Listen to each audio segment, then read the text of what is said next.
বুঝিয়ে নেই সাবজেক্ট। আমার সরমনাইর ভাইদেরকে আমার ভালো লাগে, হেফাজতের ভাইদেরকে ভালো লাগে, সব ভাইদেরকে ভালো লাগে। শুধু শিরক বেদাত যেটি আছে না, রাজমস্তিরি গ্রুপ,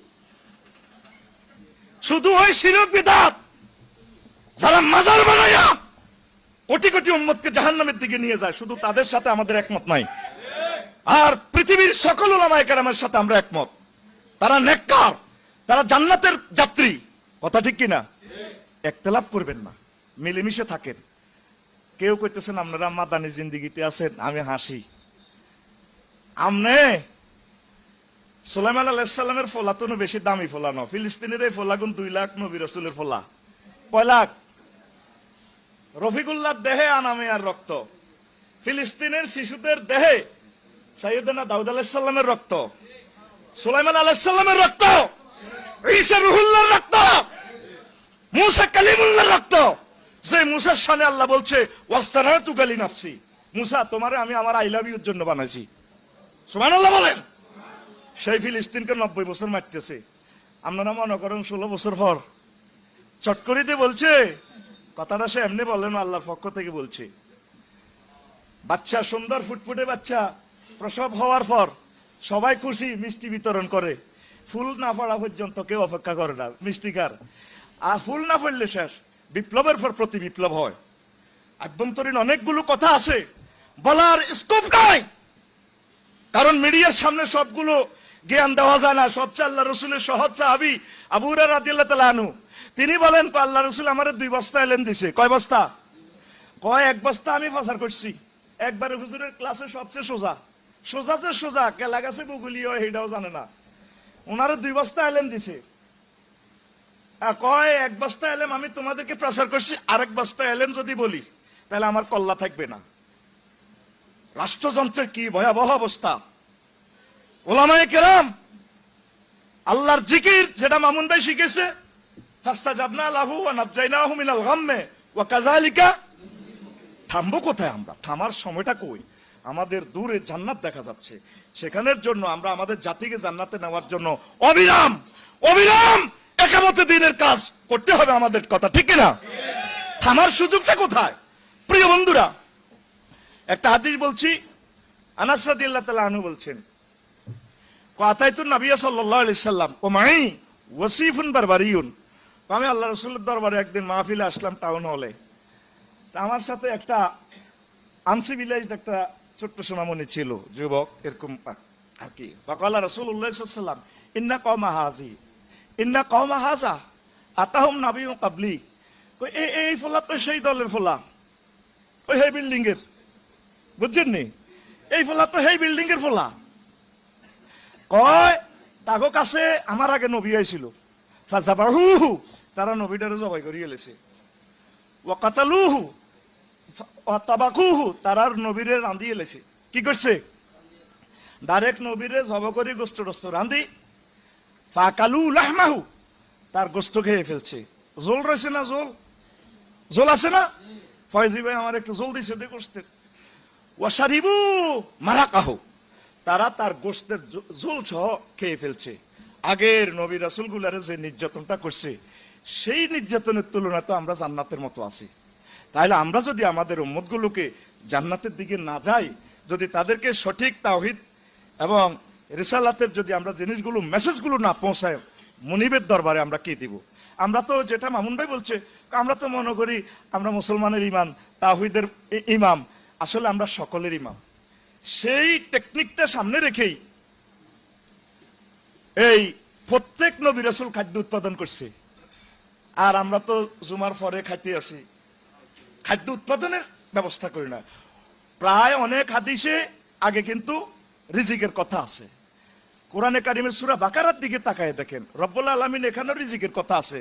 তারপরে ওয়ানফিকু মিম্মা রাযাকনাহুম ইউনফিকুন, তারা ওই মুমিন হচ্ছে তারা যারা রিজিক ব্যয় করে। তো ব্যয় করতে হলে কি করতে হইব? আয় করতে হইবে। এই আয়কে সামনে রেখে বাংলাদেশ ইসলামী ব্যাংক এই মেসেজটা দেওয়ার জন্য, ভুল ত্রুটি থাকবে, কাজ করতে গেলে ভুল হবে। এখানে মোদারাবা, মোরাবাহা, জাহালাতুল মবিতে, বায়ু সেকাক, অনেকগুলো প্রবলেম আছে। তো 100% আমরা ট্রানজাকশন বাংলাদেশ ব্যাংকের সাথে করতে গেলে বহির্বিশ্বের সাথে করতে গেলে এখানে হালাল হারামের প্রশ্ন জাগে, তবুও তো চেষ্টা করতেছি, যেখানে নামাজের সময় নামাজ হয় আমরা চেষ্টা করতেছি। এই সুন্দর একটা জবাব দিয়ে আমরা এই প্রতিষ্ঠানকে, এটা আল্লাহর জন্য বলছি, এখানে আসছি তাদের জন্য নয়, আমরা আমাদের একটা ইকোনমিক্যালি একটা বড় প্রতিষ্ঠানের দরকার। রব্বানা আতিনা ওয়াফিল আখিরাতে, এ কথাটা কেন বলছি? এই যে 10,000 12,000 টাকার জন্য হুজুরের দিকে চাইজান, আমি আমার কলবের দিকে মোতাবাজ্জি আছি, আমার কলব হযরত মুরিদের পকেটের দিকে মোতাবাজ্জি আছে। দেখেন মোহাম্মদ রাসূলুল্লাহ জিবরিল আমিনের ফোন করবার আগে হাজির, কো বস কি জন্য ডাক দিছেন? সেই মুহাম্মদ সাল্লাল্লাহু আলাইহি সাল্লাম সহিহ আল বুখারীর হাদিস, কুনতু আরা গানাইমা মক্কা বিদিরহামাইন, আমি 2 টাকা দিই, আমি মোহাম্মদ আবু জাইলের গো ছাগল চড়াইছি। কি চড়াইছি? এটা কথা কন, এটা तमाम পৃথিবীর জন্য একটা মেসেজ, উৎপাদন এবং উৎপাদন। কারণ এই দেশটা ধ্বংস করার জন্য সুপার নোট দিয়ে তো আমাদের 60,000 কোটি টাকা শেষ করেছে। একটা একামতের দিনকে যদি আপনি দ্বার প্রান্তে নিতে হয়, বিজয় এবং স্বাধীনতার ফসল যদি রন্ধ্রে রন্ধ্রে প্রতিটা ডোর টু ডোর পৌঁছাতে হয়, ইকোনমিক্যালি বিপ্লবের দরকার। কারণ রব্বানা আতিনা ফিদ দুনিয়ার সাথে ফিল আখিরা, এটা আত্ম মাতুব এলাই, কথা বোঝেন? কথা কি কষ্ট হচ্ছে? মুসা আলাইহিস সালাম পর্যন্ত ছাগল চড়াইছে, শুধু বিয়াল্লাই ক বছর? 10 বছর। কয় বছর? এ ছাগল চড়াই এমন বরকত হয়েছে ফাহারমে, এক কূপ থেকে কিছু পানি খাওয়াইছে, কই এবছর যা ছাগল হইব তুমি ভাইবা। এবার ওই কূপে এমন বরকত দিছে আল্লাহ, কালা রঙের হাজার হাজার ছাগল। আল্লাহ তো জানে এদিক কেন্দ্র দখল করণ লাগবো, মাল লাগবো, অস্ত্র টস্ত্র লাগবো। 10 বছর ছাগল ছাড়া মাইয়া তো দুগা বিয়ে করলো, তারপরে এমন ছাগল হয়েছে ও কারণ ওই ফেরাউন্না ফাঁড়ারে তো সাইজ করতে হইব। তাইলে দেখেন, দেখা যায় কিন্তু ছাগল ছড়ানি প্রত্যেক নবী রাসূল আগে ছোট কাজ করছে, তারপর আল্লাহ রাব্বুল ইজ্জত তাদের মান সম্মান আর সজীবে নিয়ে গেছে। আমরা আলেমরা ছোট কাজটা করতে রাজি না, এক এবং এক থাকতে রাজি না। এন বাপ্পির যদি হুন্ডা দাও এতে কান্দির ভাত ধরে, হে ফোন জেন্টামেন্টা সাগরিকা সবুজ কোনারে ফাঁপ করে 10টা হুন্ডা 20টা গুন্ডা রেডি, ঠিক কিনা? আর আমি যদি নাজিম ভাইরে ফোন করি, ভাই আমি তো বিপদে আছি, মোস্তাক ভাইরে, ভাই আর তো বোধ মারিয়ে লাগব, আপনি এরকম বক্তৃতা দিলেন কা? আরে হুজুর, আরে কবে তোরা মানুষ হবি রে ভাই, আমার দুঃখ লাগে। এক না থাকলে ইসলামী বিপ্লব সম্ভব, এক না থাকলে আমাদের প্রাণের প্রতিষ্ঠান আমরা টিকে রাখতে পারবো। What is the super note? এই যে টাকা, আমি তো সময় আমার অভাব, টাকাতে একটা নম্বর আছে, এই দেখেন জ ঢ, এরপরে না এটা ভর মারি দিবেন 5 7 30। এই টাকাকে ধরেন, এটা আমরা জেনুইন নোট বললাম, এখানে 50টা সিগন্যাল আছে, ব্লাইন্ডদের জন্য ব্লাইন্ড সিগন্যাল আছে। কেমন? টাকাতে একটা নম্বর আছে কিনা, তাহলে মেশিনে ধরতে পারবে যে এটা অরিজিনাল নোট, মানে জেনুইন নোট। আর একটা নোট হচ্ছে fake note. What is the fake note? Fake note হচ্ছে টাকাটা জাল, যে কোনো একটা সিনড্রোম নাই। What call super note? Super note কি? টাকা অরিজিনাল, পৃথিবীতে ধরার কোন যন্ত্র, শুধু এই নম্বরে, এই যে 30 নম্বরে ছাপাই দিছে, এই 500 টাকার নোট ধরেন 1 কোটি নোট, কয় কোটি? এটারে ব্যাংকের কিভাবে ধরবে? এটাকে বলা হয় সুপার নোট। এই সুপার নোট গুলা ছাপাইয়া আমাদের দেশটা 62 সাল পর্যন্ত আমাদেরকে ঋণে ভালো রেখেছে, কথা ঠিক কিনা? আল্লাহর রাসূল যেখানে শিখেছে আল্লাহুম্মা কফিনা বিহালালিকা হারামিকা ওয়াগনিনা মিন ফাদলিকা আম্মান সিওয়াক, কথা ঠিক কিনা? আল্লাহুম্মা ইন্নী আউযু বিকা মিন আরজালিল উমর। এরপরে এই হাদিসে আরো আছে ওয়া গালাবাতিদ দাইন ওয়া কাহরির রিজাল, কারণ ঋণের মতো জিল্লতি পৃথিবীতে আর আছে কিনা? আল্লাহ রাসূল প্রত্যেক নামাজের পর কেন বলতেন? তাইলে আমাদেরকে ঋণগ্রস্ত দিয়া শিক্ষানীতি ধ্বংস করে আমলাতান্ত্রিক প্রশাসন যন্ত্র, এমন কোন সেক্টর নাই যেটারে গণদর্শন করে ছাড়েন। কথা বলেন? উত্তরণের পথ মানুষকে বুঝানো, সুন্দর করে মানুষের সাথে। মামুন ভাই যেটা বলছে ইমামুন নাস, আপনারা তো সাধারণ পাবলিকের লগে বসেন না, দরবার কারবারে থান না। না আমি না ওগুলো পছন্দ করি না, কথা ঠিক কিনা?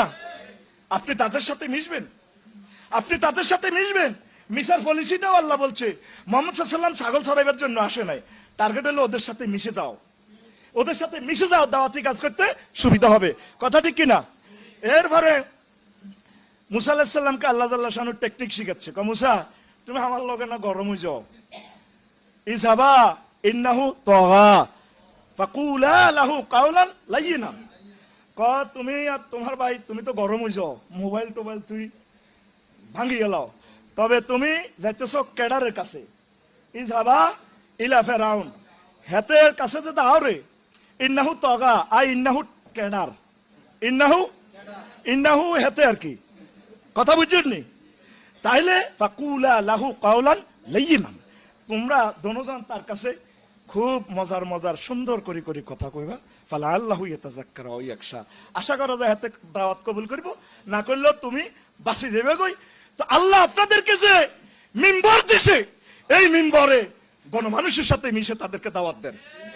আপনি মুসলমানের ইমাম নয়, আপনি হিন্দুদের ইমাম, তাদেরকে সেবা করেন, বুঝান, ভালোবাসেন, তাদেরকে সার্বিকভাবে মদিনার পথে নিয়ে আসেন। আর এই ব্যাংকের আমাদের যে ভালো ভালো কাজগুলা আপনি প্রিজাইড করেন, এভাবে বুঝান। ইসলামী অর্থনীতি ছাড়া আমাদের মুক্তির কোনো আসেনি। কারণ যতই ওয়াজ করি ভাই, ও মাস শেষে বেতন গুণ না হাইলে, কথা ঠিক কিনা? ওই কলব আনা ইমামুল লিমান হাদারা ওয়ামাই ইয়াহদির কলব থাকবো কিন্তু সভাপতির পকেটের দিকে। এই জন্য প্রত্যেকে ছোটখাটো ব্যবসা বাণিজ্য শুরু করেন, দুগা গরু ফালেন, তাহলে আপনার অর্থনীতি ডেভেলপ হবে। জনগণ কিন্তু কুফা বাদশার মতো হয়ে গেছে। আপনার উমাইর ইবনে সাহাব, এত বড় নেককার সাহাবীকে আল্লাহ রাসূল এই ওমর রাদিয়াল্লাহু তাআলা আনহু পাঠাইছেন কোথায়? হিমসের গভর্নর হিসাবে। কোথায়? হিমসের গভর্নর হিসাবে। ওরা ওনারে অনাস্থা দিয়ে লেছে, এই সুদখোর, এই খোর, এই খোর, বুঝেন না? অথচ দেখেন পৃথিবী বিখ্যাত লোক।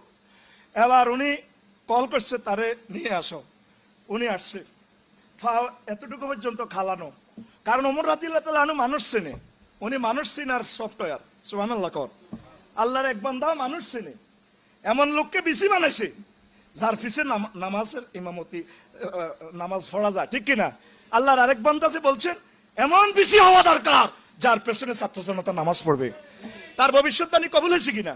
এখন আসেন, উনি আসছে যে কোনো ঘোড়াও নাই, গাড়িও নাই, চুল এলে থেলো, লাঠির মধ্যে বদলারা যেভাবে ওই ভিজা, এভাবে বদলারা রশি রশি আইয়ে না, উনি বস্তা টস্তা লই থালা বাড়ি লই এভাবে আসে। ওমর রাদিয়াল্লাহু তাআলা আনহু কয়, রাষ্ট্র কি এত দেউলি হয়ে গেছে?